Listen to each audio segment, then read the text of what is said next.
What is up, everybody? Welcome to another episode of The Language of Dogs. This is your boy, Justin Silver, sitting across from my co-host, Kristen Hartley. Hi, Kristen. Hi, Justin. And sitting next to me on the couch, we have a very special episode. We have actually, two in the room. We have Liz and Jen from Second Chance Rescue and this adorable pitty named Chance, who's one of their fosters, who's sitting here with us. And I'm super excited to have them in studio today because they are one of the rescue organizations that we donate to with our charity Funny for Fido. And I have to say, we had a very fun event last night because, as you all know, I do stand-up comedy, and we have these little shows that we do around the city called Anxiety Attack because, you know, I don't not suffer from anxiety. I think everybody suffers from anxiety. We're in New York City. What want me to tell you? And I'm Jewish. But we have our show Anxiety Attack, and we give percentages of those tickets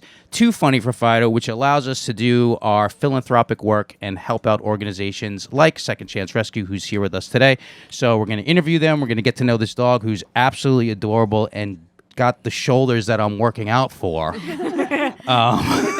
You know how some people put up pictures of, like, I want to look like this? You can just get a good picture of him. Oh, yeah. You can just put it on your fridge. Yeah, and when you do your thing where you're lifting tires everywhere, you can, just imagine him in your mind. This guy's so cute and so wiggly. So happy to have you guys in here. Hi, Liz. Hi, Jen. How are you? Hi, Justin. Thank you so much for having us here today. We're very excited to be here, and we're excited to have Chance here with us. Yeah.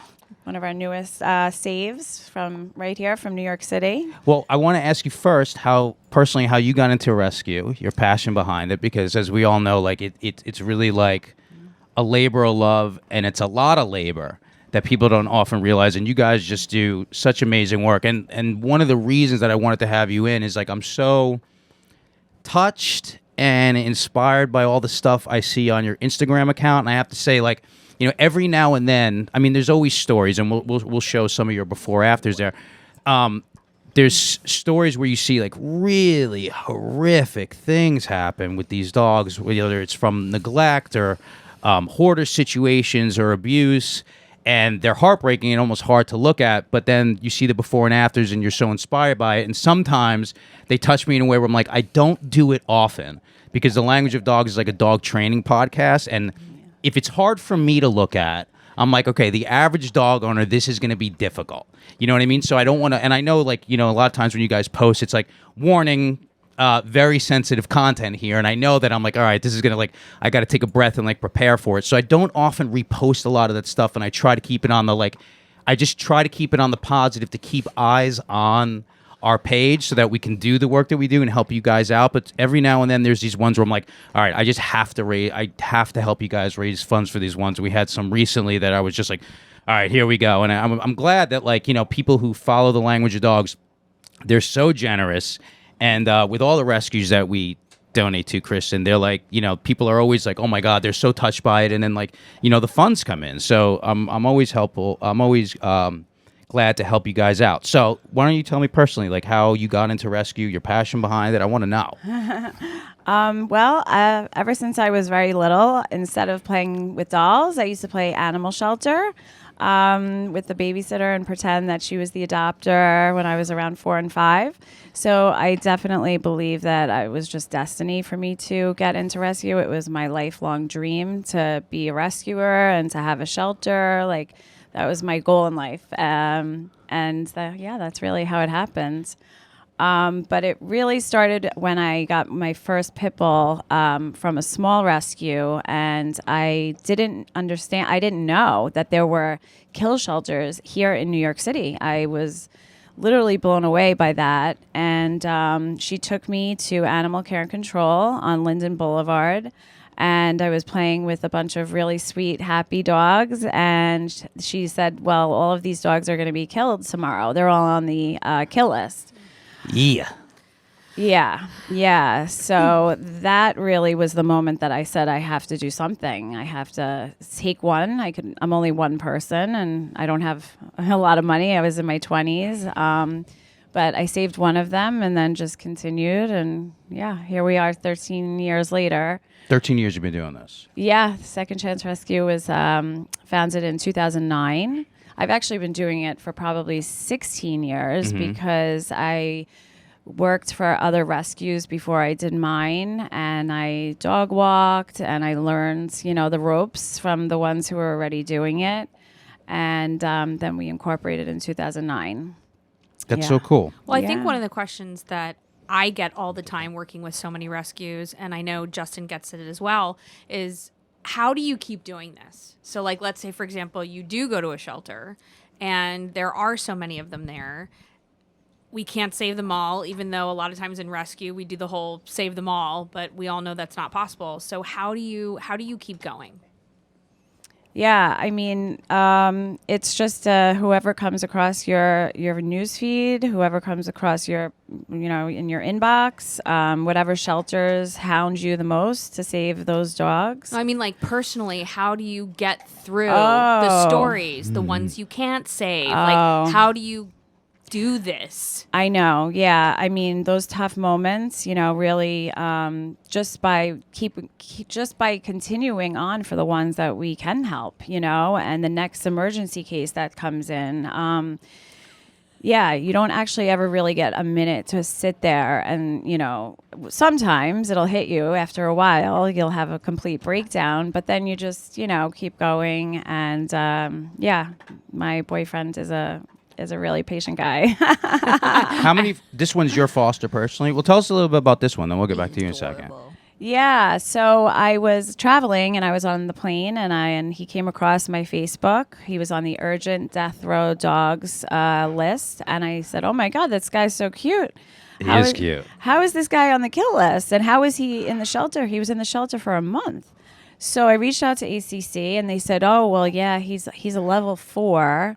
No, he's not. He started. Yeah. I don't think any dog is a level 4. No, I certainly do. But this one is certainly not. And we'll explain, because Ani's sort of making a face like asking me what that is. So we'll explain to everybody what that means in a second. Hang on.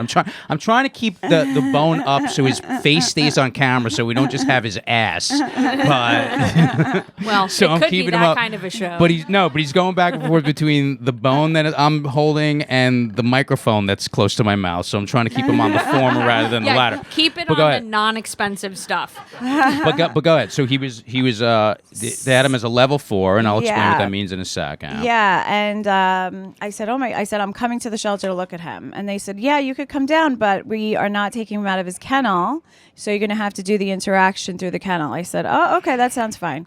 So I interacted with him. I was giving him treats, and then one of the girls came over to me and she said, he's a really good dog, and he's just a level 4 because they're out of the shelter because they're out of space and they have to kill them. Right.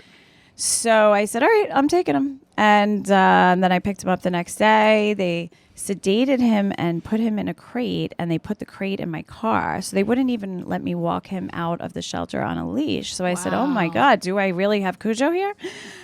And then I got him home, took him out, and he was like the best dog. Is that for liability? Like, especially because they know that you do this all the time, so it's not like you're some random person going, "I'm going to take this dog." So, why do you think that they did that? It's something they have been doing recently, and it's really just to justify their killing of the dogs.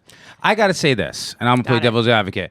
I'm pro ACC. I am too. I am. And I think they get a bad rap because they're the city shelter. But it's like, if you find a dog in the middle of the night in the street and there's nowhere to go, and shelters like you are like filled up, and I'm not saying you're not saying this, but it's like people are always like, well, that's the city shelters. It's like, they're kill list is actually a lot lower than it's been, and like I got to give them props for that, and they do the best they can. These are like, it's tireless work that they do, and they get such a bad rap because people see these things on Instagram like on the kill list, and then they're like well, who are the Nazis that are doing this? And that's not it's not necessarily the case. Like, they're overcrowded, we're in a city. It's the fact that it's like, people don't spay and neuter. There's that's the real sort of culprit about it. And we donate actually to their public outreach program for education about that kind of stuff. But I used to be, and I've said this public, I used to be like one of those people who was so anti ACC because I'm like, they put dogs down, but it's like they are doing the absolute best they can, and you really have to work like in conjunction. Like,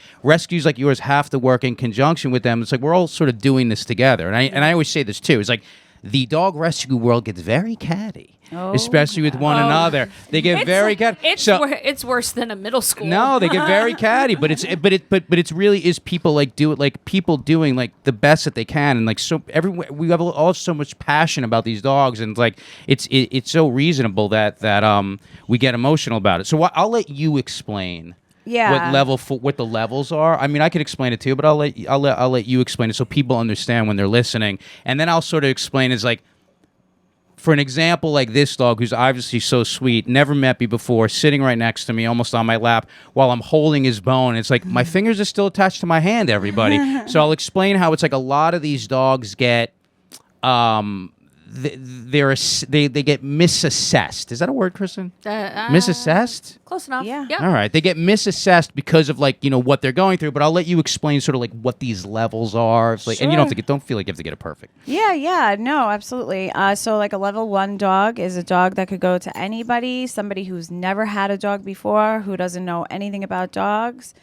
A level 2 dog is a dog that might need a little bit more of an experienced person. Maybe they need some behavioral training, like just basic obedience stuff, nothing crazy. Level 3 could be a dog that doesn't get along with other dogs. Kids. Might not be good with kids. Doesn't like men. Lunge at things. I mean, I know I don't. All dogs love me. And so a level 3 is definitely for somebody with experience.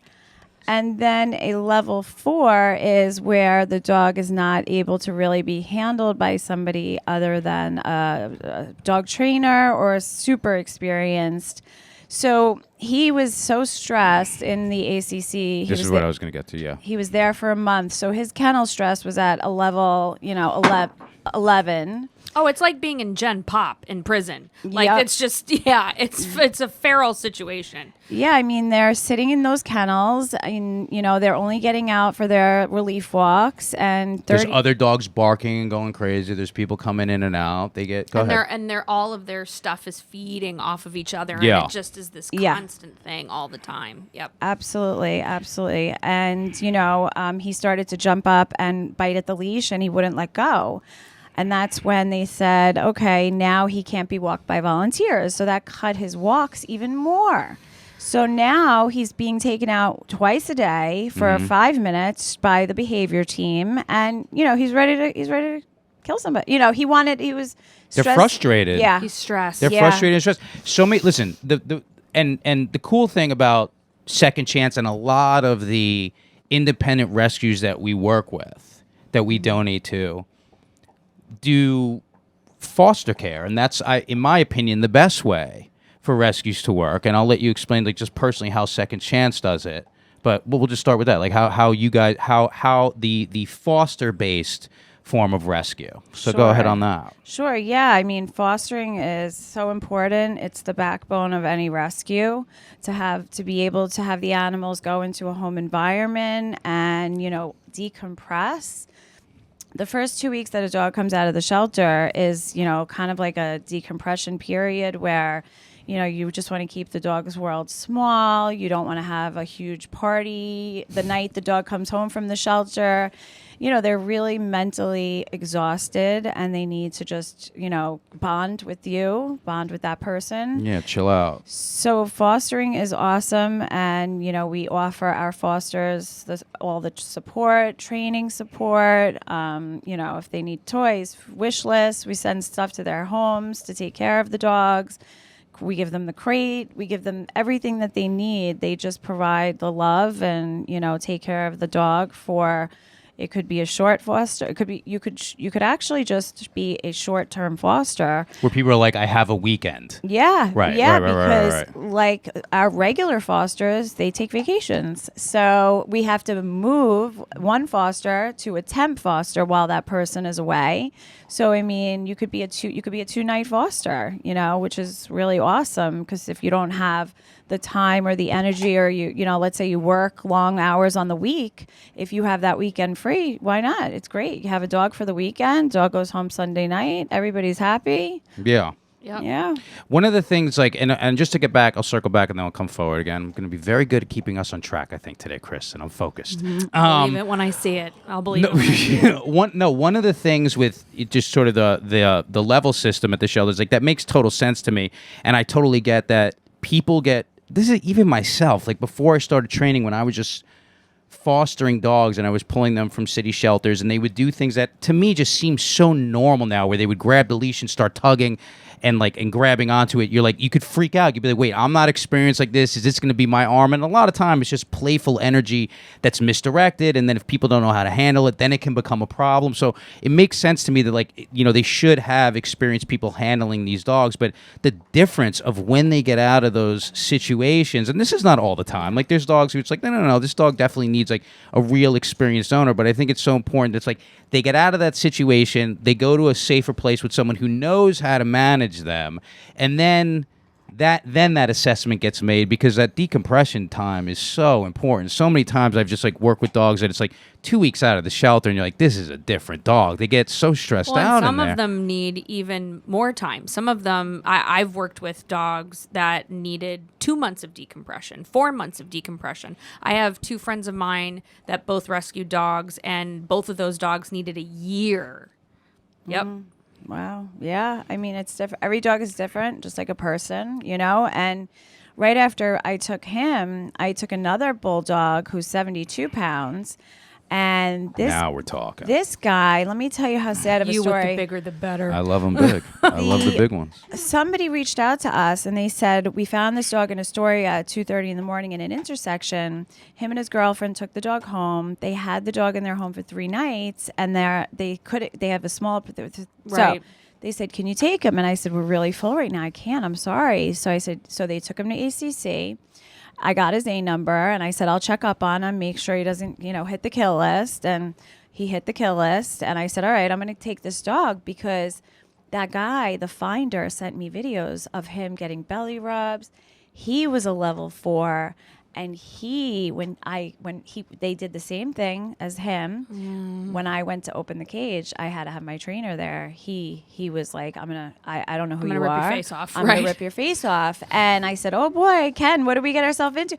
But I knew that he was great because you'd already seen it. Right, Yes. right. Yes. So, just goes to show you. And it was his second time in ACC, this poor dog. He's a 72-pound, looks just like him, but he's black and white. That was my situation with Sweepy. He kept going Yes, back and yes. forth and back and forth because they couldn't take care of him. And then it's like, he had all those medical issues. And you guys know, like, I posted that last year. Like, that ripped my heart out with him last year. I think you all got that call this weekend too. One of our other rescue partners has that Pup and Away has the issue with the Great Dane, where the Great Dane came up from Puerto Rico, and the woman has the big backyard, tons of space, the whole thing, and then she's got 2 small kids.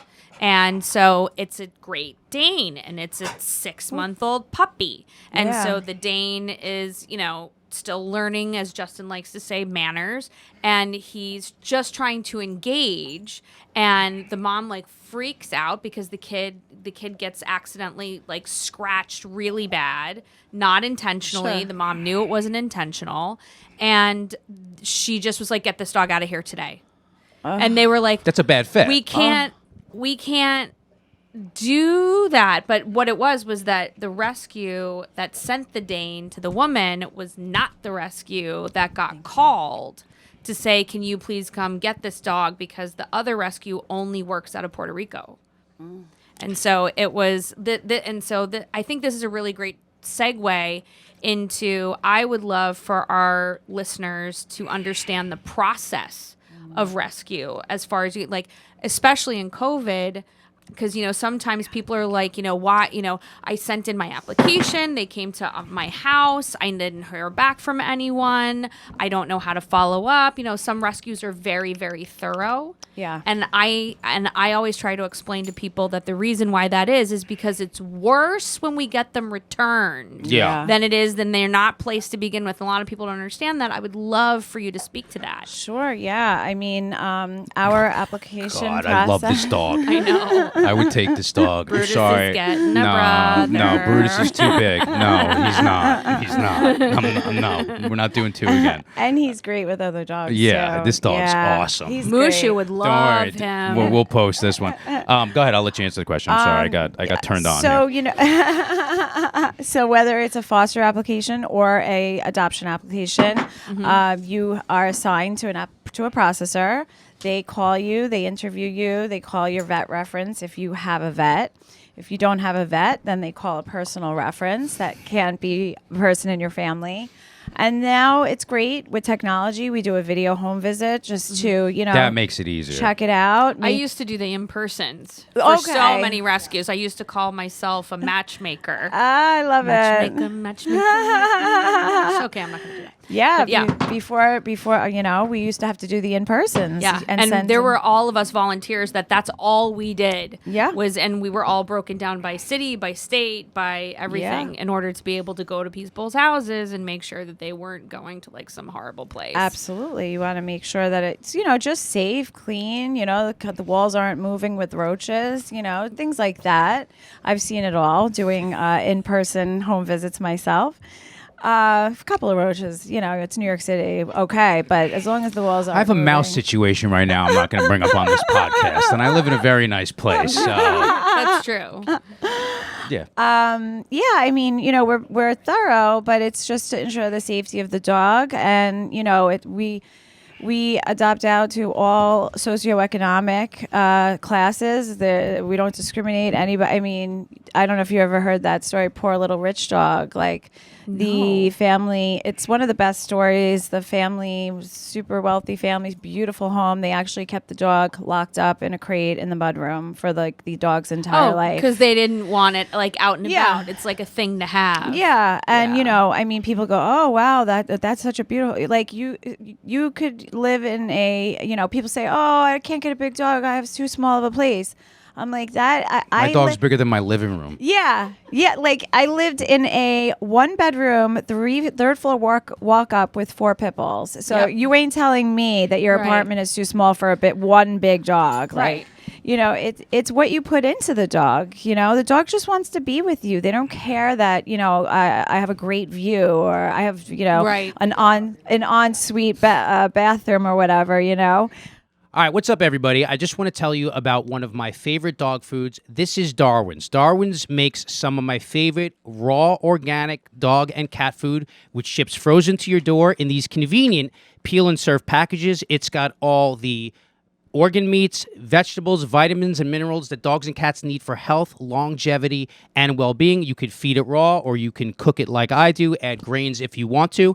And if you head over to darwinspet.com, use the promo code TLOD, click try it for $14.95. They will send you 10 pounds of this for $14.95, and they don't even keep that $14.95.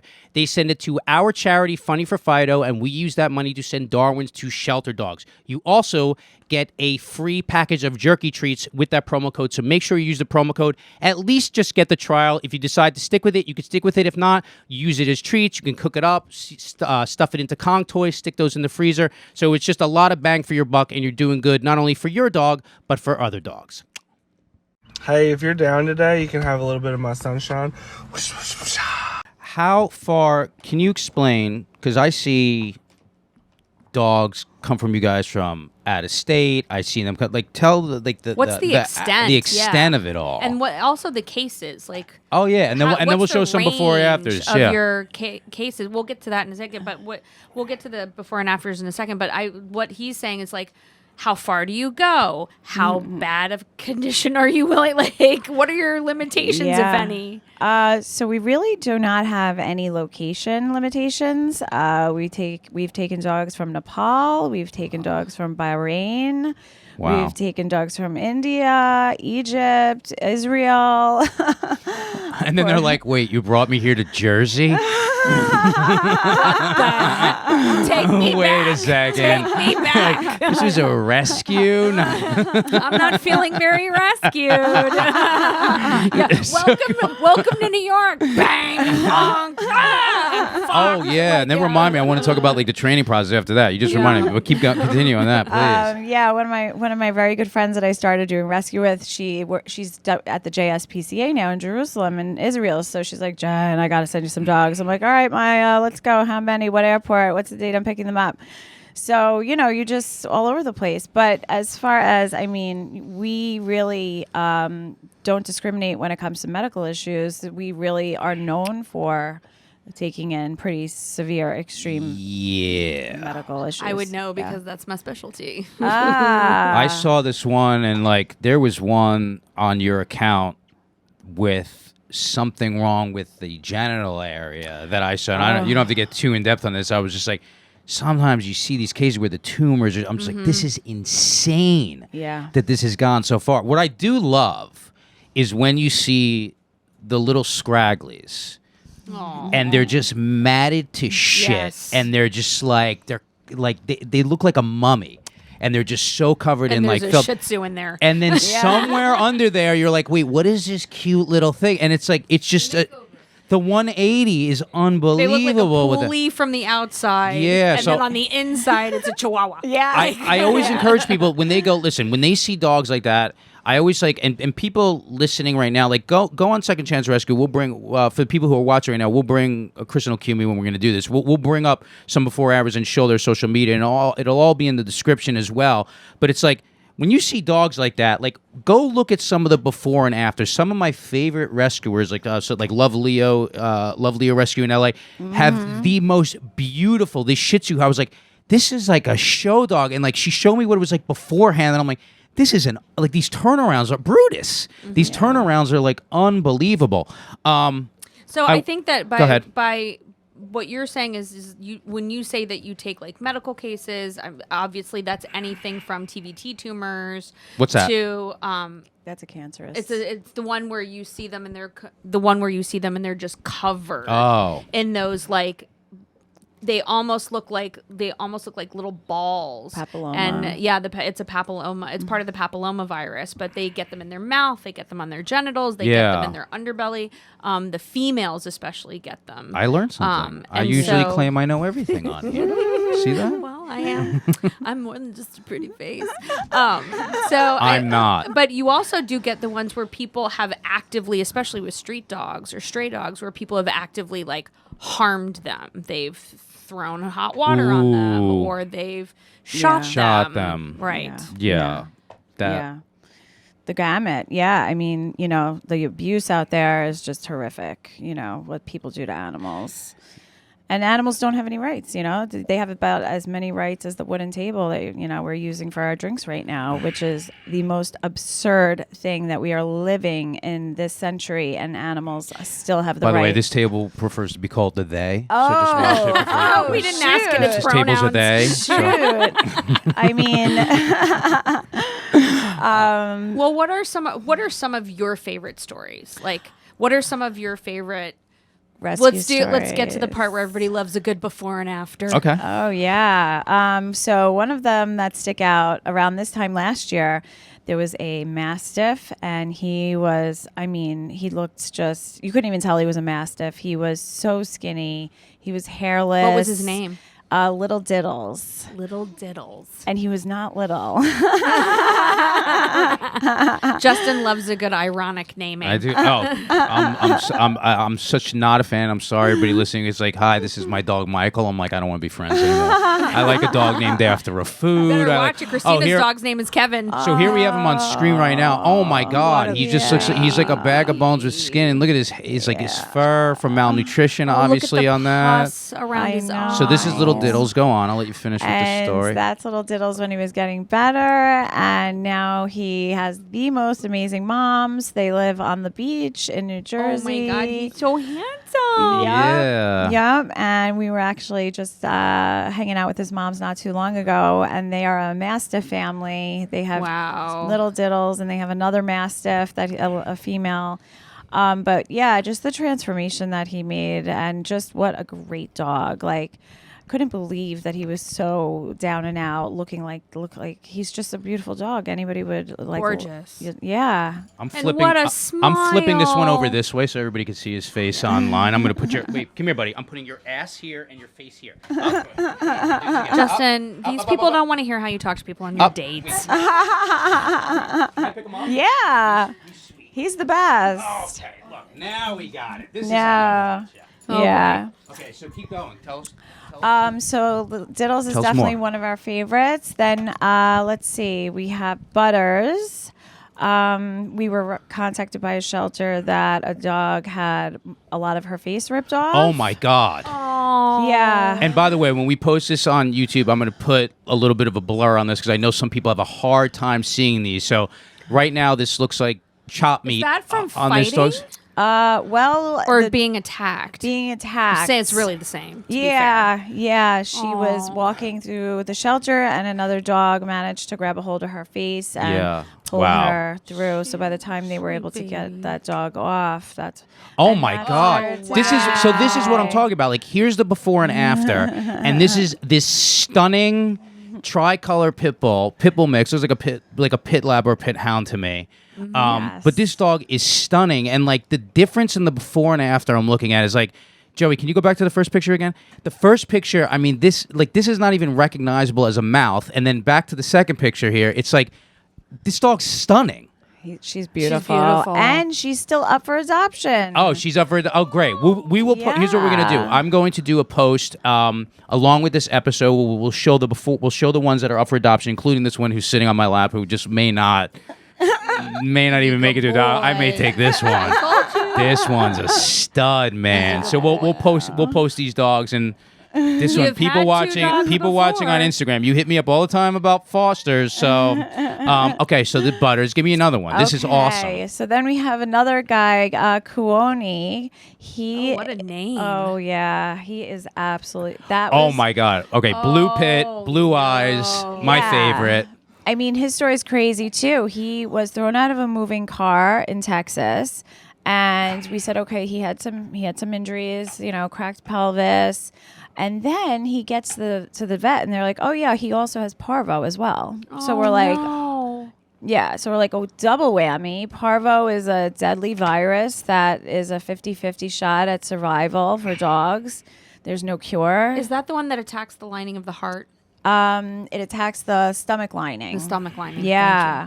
Parvo's an interesting one, but actually, I'll go into the medical aspect of that. When people always ask for advice in terms of the shots and taking dogs out, I'll go into that maybe Okay, later. after Another that. But episode, yeah, please. maybe I'll do that on another episode. Let's do it on another Because episode. I Let's see keep it up. questions. People ask, wait. They want to know how much of a concern it is. It's not a Yeah. concern. So we'll definitely address that in a future episode. Continue, Cool. please. I'm sorry. Oh, no Oh my worries. God, look at its dog. I know. So thankfully he survived the Parvo, and we got his bones healed up, and he is adopted. His mother absolutely adores him. She posts pictures. She's thanking us. He's gorgeous. Yeah, he's. He was thrown out of a moving car. Like, Yeah, I what don't- is going on here? Can I say, by the way, whenever I post for any of the rescues, one thing, and I get it with people, it's like, I'm like, put your money up or shut up, by the way. Like, when people are like, how could people do this? The person who did this could be murdered. I'm Exactly. like, yeah, I get it, but it's like, donate or stop talking.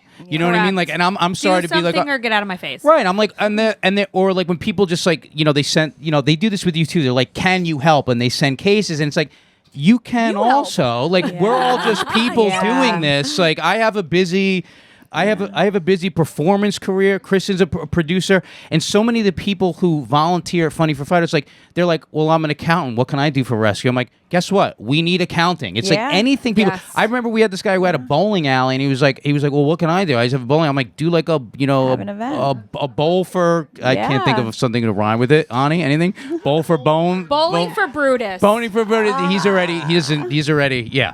But it's like there's so many things that people can do, and even if it's just like $1 or $2, like I get social media is a big place where everyone's just sort of yapping all the time, and I'm grateful to social media because it's like look at what we get to do as a result, the exposure. But at the same time, it's like whenever I put these things up, I try to just be like, listen, I want to, I'm outraged when I see this too. But like, I don't care if it's $2 in your pocket. Like, just make a donation, because everybody is just, we're all doing this from the kindness and the love of our hearts. Continue, because I'm loving looking at these before and afters here. I know we've got like 1 or 2 more. Absolutely. Yeah, we do. Oh, Silvana. No, you're staying right here, homeboy. She was attacked in her yard in Texas. Ooh. By a pack of dogs, and her family could not afford medical care, so then they dropped her off at the city municipal shelter.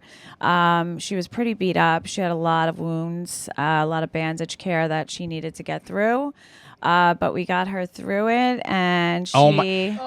This is what I'm saying. Like a different dog. Different if you're dog. listening to this, just go. We may have to just pose without the blurs. Like, there's not even like scar tissue on her face. Like, look at that face, man. I know. All right, I'm gonna let this guy walk around a little bit. He's getting antsy. Okay, and she is an absolute sweetheart. She's also up for adoption still. Oh, this one's up for adoption. She has cool. gorgeous eyes. She is so sweet. She's good with other dogs. She's a very calm, cool personality, not super crazy, really good in the home. She's currently in a foster home. They're loving her up there, so she's looking for her forever. And I think we have Bradley. Oh, he was a heartbreaker. Tell me. He was in a little shelter. I remember this dog. And the shelter where he's at has like 5 runs. That it's a little tiny dinky place in North Carolina run by the cops. Okay, they don't even have a municipal animal facility. That's so great that the cops are trying to do something. Yeah. Because they get called a lot. Absolutely. They got called on him. He was just tied in somebody's yard, and they weren't feeding him. They weren't even looking at him. And he ended up having the really bad case of mange, very emaciated. We saw this picture. They sent us this. I said, okay, we have to have this dog, And he is in an amazing foster home. Okay, look at that.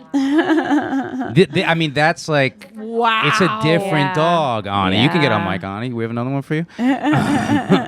I'm like sitting here in the background, like these are completely different animals, like with all the love and care. Oh my god. Yeah, and it's the like love. when mange, like Pacino, my boy had mange, and it's like people don't think that hair is gonna grow back like that. Yup. Like that. That's a beautiful dog, man. He is. Chance, And- come back over here. Come here. I miss you. Yes. Oh yeah. Yeah, He's- their insides as well as their outsides. Chancey, Yes. Sorry, I didn't come mean. here, Bubba. I didn't mean He to sound wants to hang pretentious. out I with didn't mean to Ani. sound pretentious, but I certainly am. I love the aesthetics of the pitties. Can I ask you a question? Were you going to ask something else, Kristen? I'm sorry. What percentage? And I know the answer to this question. What percentage of the dogs? Give me the breeds. Mostly pits, right? Because they're the most ubiquitous dog in terms of like Overbreeding, you Yeah. know, you have all the tough guys wanting to walk around with a tough pit bull because, they're supposed to be mean. I'm one of those. Also, a lot of mixed breed dogs get labeled as a pit bull, even though they're not a pit bull. I Right. find myself constantly having to nicely correct people about that. Yeah. Yep. Just because it's a mutt doesn't automatically make it a pit bull. But it also depends where you are. Like when Right. it's Texas, it's like you get a lot of these It's always in the hounds. You South. got a lot of the Always in healers. the South. No, but I'm saying, but when you're you get a lot of like you could tell when the dogs are southern. It's like it's a lot of a lot of Yes. hounds. It's a lot of healers. It's a lot of Yes. herding dogs. In inner cities, like in New York City, it's like a lot of pit bulls. But I also see like And there- bulldog mixes. bulldog. But Yeah. there's these like tiny little gems I see sometimes. Like I like little like beautiful Yorkies, and I'm like my little Mushu. Yeah, like- Couldn't like- get like Mushu. adopted. So let me ask you this. So now. Yeah. People see these dogs, right? They're like, "Oh my god, I feel so bad for them." Right? Yeah. It's easy to feel bad for their sad stories. And then when you heal them up, you're like, "Okay, now their bodies are healthy." Yep. But often, and the way I look at it as a trainer, I'm always like, "Right, but now there's also other work that's got to get done." Oh, absolutely. So I would like you to Yeah. explain to people, it's sort of like, it's not just like, it's easy to sort of like feel bad for them and be like, you got to understand like really the arc, and some of them are just like automatic. Like this one sitting right here is just like, Yeah. this dog's just like an absolute gem. You could see there's like, no emotional scars of the past here. This guy's going to be, this guy Yeah. could go home with anybody right now. If he Yeah. doesn't come home with me. But like, let's talk about some of the cases where you're like, they have had abuse. Yeah. There's been histories of fighting with other dogs, and then like the process of not only taking care of them physically, but also taking care of them from a behavioral standpoint, Yeah. which, that's sort of like where I come in, but go ahead. Sure, yeah. I mean, sometimes after the dogs decompress, their true personality starts to come out, and due to the neglect that they've experienced before, and, they could get protective. They could say, oh my goodness, I'm in this great home and I want all of this just for me. Who is this stranger coming in the door? I'm going to bite that stranger. Mm-hmm. So it's so important to really be in tune and listen to all of the guidance that the rescue gives you about decompression and about not letting the dog sleep in bed with you, not letting the dog on the furniture. Boundaries. Boundaries, Right. structure, letting the dog work for treats and eating its meal out of a Kong versus having it let it do something. So yeah, that's a huge part. And that's why there's a lot of returns too, Right. We put 13,000 dogs out into the world. Our return rate is less than 1%. Wait, is that the amount that you guys have rescued? That is about the amount of dogs that I've rescued. 13,000? 13,000. Wow. Damn. Yeah. That's a lot of awesome. That's amazing. But, and we've been around for a long time. So Right. there's people move, people get divorced, people have babies, the People dogs die. People die. Yeah. People are single. People listening. So yeah, training is huge, and keeping up with training is super important. I mean, as great as Chance is, there's 2% of the time where he's doing Zoomies. No, I could see in it. my 1-bedroom Williamsburg apartment, Yeah. and Right. Bull in a china shop. yeah. I'm showing everybody on Instagram because he's like on the floor right now, but he's just like, he is just chilling here in the studio. Okay, get it up. That was cute. No, he's That's all yeah. right. I'm not wearing shoes. Go for it. Yeah. You know what? Can I ask you a question? Like, people, a lot of times people have concerns in terms of like, oh, I get a rescue dog. They've had problems before. I'm sort of I think the other way. I'm kind of like, I always tell my friends, I'm like, it's great to rescue a dog. It's also great to not rescue a puppy. Oh, like, I love a dog that's God. like 1.5 and up, because I'm like, all right, now we get a sense of who this dog is, and I find that I'm not a puppy person. Yeah, and when I you do currently puppy. have one. He's driving me insane. Oh yeah. but like and I'm like, I want to go back to my seniors and my special needs. oh yeah. But No. let's talk about like what some of the concerns people bring up to you are, and then like the realities of those kind of things, like concerns with rescues, concerns with these type of breeds. Like, I know it from my perspective, but I want to hear it from your perspective. Absolutely, yeah. I mean, people think that shelter dogs are damaged goods, and there has to be something wrong with the dog because it's in a kill shelter. I mean, absolutely not. These dogs are great dogs. You could find golden doodles, Anything you want. golden doodles in kill shelters these days. And by the way, the best time of year to find that, and you know the answer to this question, go. Yep, is the summer. Right after the Right holidays. now. Right. What happens is people get these dogs for the holidays, and then they're like, Yep. wait a second, I didn't think this was going to be a difficult. Or actually, also right after Christmas. Also, it's like people get dogs as gifts for people, and then they're like, this is too much, and then they just dump them up. You can find whatever you're looking for. Whatever. Especially because a lot of times that's also when we get a huge influx of dogs that are just left out in backyards or because the weather's changed. Yep. And so a lot of people get lazy with their dogs and they're like, oh, I'm just going to hitch them up to something in the backyard and just leave them out there Yep. from morning till night. Absolutely, yeah. When the weather gets cold, like right after the fall, that's a big influx because now the dogs have to be brought inside, and they don't want to bring them inside. And yeah, I mean, kids. I hate when people say, "Oh, I want to get my 2-year-old a puppy for Christmas." Like, is that just like not the worst idea ever? Ever. Like, who needs a puppy and a 2-year-old? Like, what are you, crazy? Right, exactly. I need a cocktail just thinking about that.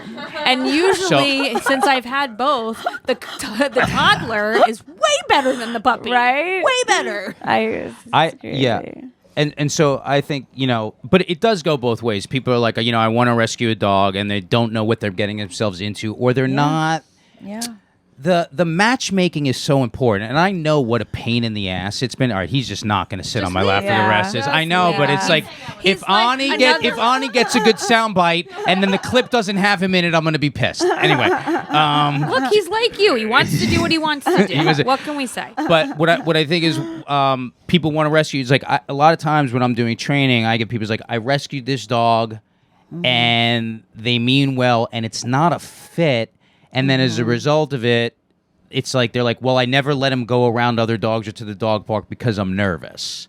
And people make that mistake of being, and then they think they like, I was like, well, you can start training like right away. Like you're only going to benefit from somebody who knows what they're doing if people are in over their heads. A lot of times I think what people think is like, I would get a rescue dog, but I don't feel capable. And what if, or I want this type of breed, but they're really big, or they're known for this, or they're known for that, whether it's shepherds, pit bulls, all these things. And I train some of these people who are like, they practice so much avoidance because of their own lack of knowledge. But it's like we all have to start somewhere. Absolutely. Yeah. I mean, one of the things that we actually put into practice with all of our adoptions is a training deposit. So we put anybody who adopts from us, I think it's a $75 training deposit. Once you show that you've signed up with, it could be PetSmart trainer, it could be, any training That's smart. place. Try anything. You get your $75 back. That's amazing. It's been really great because look, I mean, I've been doing rescue for 16 years. I learned, like when I hang out with a dog trainer, I'm like, oh my goodness, I didn't know that. Like you're learning, it's a lifelong process learning. So Yeah, it is. Training is super important, and it just builds the bond between you and the animal and really helps to just like you said with the dog park thing, I mean, you have to keep your dog social. Yeah. If you get a puppy and you don't bring him around other dogs, you're going to have a damn bad aggressive dog on your hands when he turns 1. Or fearful. Or scared. Yeah. Reactive Well, in I some love sort your of way. program and this is one of the things that like I always say when people ask me, well, what's the benefit of getting a rescue over going to like a breeder? Because there's this wild or a pet store, which well, no, I mean everybody kind of in pet stores, but people think like breeders are like the cure-all of like I'm gonna get this like amazing bred dog, and I've talked to other people and that got from this breeder and their dogs are amazing, and so why would I go get a rescue when I can get this thing that is like bomb proof? And one of the reasons why I always say is when you rescue, you get an instant community, you get instant resources, you get instant referrals, whether it's the other people who work for the rescue, who have rescued other dogs from that rescue, you have Facebook groups, Instagrams, everybody's immediately kind of connected. And when you have questions, when you have concerns, when you have anything, you can literally go back to that rescue. Absolutely. And so what would you say are some of the benefits of getting a dog from a rescue over getting a dog from a breeder? I mean, well, I'm totally. This is gonna be a very biased answer. I mean, I'm gonna play both sides of it because I'm biased too. But I'm gonna play both. That's a great question. We're gonna get real answers here. I have a friend. She only wanted to get from German Shepherd breeders. Her dog died when she was 5 because of a genetic disease. I mean, purebred dogs have a ton more health issues than getting a dog that has a mixed breed dog or a dog from a rescue. And everybody says, oh, there's good breeders, there's bad breeders. Any breeder, in my opinion, is bad. I mean, dogs are overpopulated right now.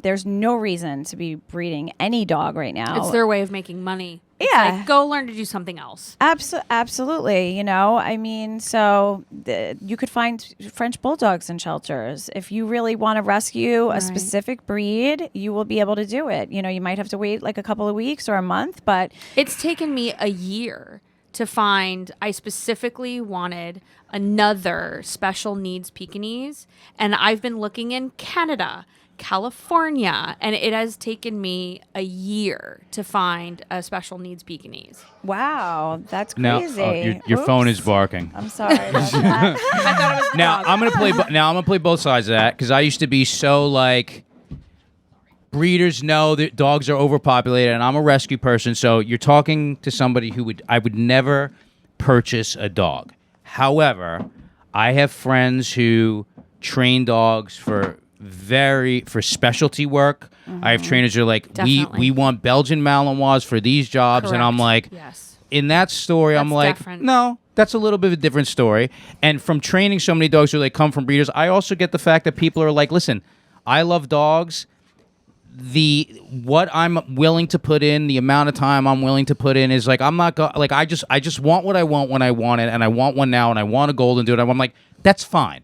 That's fine. Right. I happen to not be one of those people, Right. but I've had to stop sort of shitting on those people at this thing because I train a ton of those dogs, and then I use a ton of those dogs for like rescue. So I've kind of like, you know, from working with dogs in a capacity where it's like I'm in both worlds of that, especially like, you know, the Great Danes I have who I love to death. Oh, It's I like love those dogs. yeah, like I get that you could find pretty much anything you want. Like those are very specific. And I do know, so I do know breeders that are these dogs are their life. yeah, like Like you know, that we were, have many different males and females. No dog has more than like Yeah. you know 2 or 3 litters, and then they're immediately retired, and then they keep them, and they just like live out and like. But to your point, Jen, like not all of them are like that. Not a lot of them are like that. And so Right. one of the things that Justin's always talking about is that you do your research. So whether you're 100%. rescuing or you're getting something from a breeder, you have to Absolutely. do your have research. to do your research. So I'm not. Absolutely. Come over here. Get him up here. Come here. You cannot eat the foam. good You luck with cannot that. eat the foam off the thing, and tell mommy to get off the phone while she's on here. I know. You're looking at before and afters. No, I just remembered there's a dog that's getting euthanized that I want to rescue, and if I don't send this message, they're going to kill him. So You it's know kinda what? life No, and death. please You do know that. what? You just won. Life, I can't. life is happening I in can't- real time. Listeners, I can't be right like, now. hey, Yeah. it's rude. She's saving a dog's life, and it's a pit bull. It's an American bulldog wearing bunny ears on its head. Go save that dog. And it's So wait. So let me. So I'm gonna say. But so for both sides of it, it's like as a trainer, I'm always like Ebony, for example, right? Who's one of the trainers that I work with. She's got dogs that she rescues, and she's also got ones that come from breeders, and she trains them. She does obedience competitions, and these dogs, and she uses these dogs to train other dogs. So I've learned to be more Great. Can flexible. I give Mushu to her? Yeah, you give Mushu. But also, here's the thing: people also, this is true, and it has been. I mean, I should not struggle at all. right. Being who I am, and I'm sorry, I'm gonna play to get whatever I want when it came to rescue, and I was like. And The you were hoops having a hard I was time, jumping through, yes. especially over COVID, and I get the number one thing, like why rescues, shelters too, but there's a difference between shelters and rescues, are so specific and stringent with this is because it's like we don't want these dogs coming back. We want to make sure this is right. It has been, and since COVID, and you guys are not one of the groups that are as difficult. Some of these groups have been so difficult, and I've had friends who Big J Ogerson just adopted this dog. They put 50 applications in, and I get that it's been tough ever since COVID happened. But like, find the ones that are thorough, but not going to absolutely drive you crazy and make have to take like a urine sample for you to get it. Like Gosh, you know what I'm talking about with this, right? I do. There are rescues out there. If you don't have a fenced-in backyard, I'm like, I live in New York, so of course I don't have a fenced-in backyard. Oh, can't adopt. I'm like, are you kidding? We don't like when people have fenced-in yards because that means you're going to open the door and you're going to get a lazy, and the dog is only going to see that postage stamp. Dogs need to go on different directions. They want to see different things, not just be let out in a backyard. And has it also been? It's also like because of the constraints of COVID with everything. Yeah. Right. Like for me to get a doctor's appointment has been, or go to the dentist was a nightmare. It's like that was also a big contributor to how Absolutely. difficult things are going. But I implore people to like stay patient. You want me to move? Okay, no problem. Sorry, I'm getting directions from production to move over a little bit. All the more reason to watch this. You want them up here. Come on. But like the other thing is like I have it easy because of the breed that I love. Right. I love big pit bulls. It's like you're not gonna not find one of those in In a shelter. You're gonna that's pretty much the majority of what you're gonna find. For me, it's like the temperament is so important because of what I'm gonna use them for. Like I want a dog that's With like you, they're this. working dogs. It's not just like you're just going to go get a dog. When you have a dog, Right. that's a working dog. Yeah, with and you. here's the truth. There's also like there's certain things like even though there's stuff that I can deal with, there's stuff I'm not going to deal with. Like I'm not like Sure. if I'm working with dogs with separation anxiety and this all day, I'm like I'm not coming home for that. Also, I I've kind of know. earned it at this point. I'm like, no. Like I want them like on point from day one. Like you're getting to work tomorrow. But this is like the perfect temperament of a dog that I would take. I'd want a happy-go-lucky, playful, like beautiful. Like he's adorable and he's so sweet. He is amazing. And you could tell he's also high energy, so he's gonna be work. Like if right now in the studio, it's like we've just had to pull the we'd have to pull the soundproofing out of his mouth 10 seconds ago. But this guy's like an angel. He really is. I mean, I couldn't believe how dog friendly he was. Yeah. Like, I have another dog who's 11, and she's the complete opposite. I mean, when it comes to being dog friendly, she has to wear a muzzle outside on the street because she is so leash reactive. Yes. And I saved her from the kill list, but she's a great dog in every other way, but she's super leash aggressive, and we just manage her behavior. She's now 11. She's an old lady, but she still has to wear her muzzle. Because she redirected once on my leg when I forgot to put it on for a quick pee to the pee tree at 11:30 at night. I said, I don't got to put her muzzle on. Walked outside. My neighbor comes with their German Shepherd. Bang, right on my, But as long as you understand your dog and you manage their behavior and, you're responsible, I mean, you could have anything, And what's also cool, and I'm going to wrap up in a little bit, but I just want to say what's also cool is like there are when people work with rescue groups, it's like it's very important to find out who those rescue groups are, because here's the other side. Like you guys are very thorough. Things are done in foster. If a dog's not right for somebody, they're going back to the word before. I also know rescue groups where it's like, I've gotten calls from people that are like, this rescue group gave me this dog, then they filled the space that dog was in immediately. Now, and it's not right for my house. I have kids. There's the dog's being nipped. They're in over their heads with something. It's like, you've got to have an out. There's got to be an exit door for that. And why I appreciate rescue groups like yours and a lot of the ones that we work with is we make sure we work with ones that are very, very responsible, not only for where the dogs are going, but for the people who are taking them. Like an example of what you were just saying was like, the Great Dane, it's like, okay, the dog's just being playful. And of course, like dogs don't have hands, they have paws, and those paws have claws on the end of them. And if they want to interact with a kid, they'll paw at them. But if that owner is like, wait a second, while this is not a situation I feel safe or comfortable with, the rescue group's got to be able to take that dog back, which is goes to the point of why groups are so thorough, and also why it's important to do your due diligence. I didn't stumble on it that time. And make sure the rescue organization that you're working with, you say like, hey, if this doesn't work out, or even if I feel uncomfortable in a few hours, can this dog come back? I want to finish up by just throwing your social media and letting people know where they can. People donate? What do you have coming up? Oh, yeah. Right. You have an where event. People can be supportive. Absolutely, yeah. We have our gala coming up May 11th, which is going to be right here. Wasn't I supposed to host that? New York No, City. it was the one last month. Oh, right. I have a broken leg, so that's why I couldn't do it. Yeah, but I hope you'll be at our gala. It's going to be will. at Tribeca 360, rooftop, skyline, drinks, dogs, lots of fun. Parties are always great, and especially when they're for a good cause. So that's our next event coming up. And we are actually at the Javits Center the next 2 weeks at the car show. So we have some puppies and we have some adults at the Javits Center right here in New York. Come down. And then our shelter is in Upper Westchester, Northern Westchester, in Verplank, New York. So if you're up in Westchester, you could come check us out there. And then our website, it's nycsecondchancerescue.org. And your social media is? And so our Insta is NYCSCR.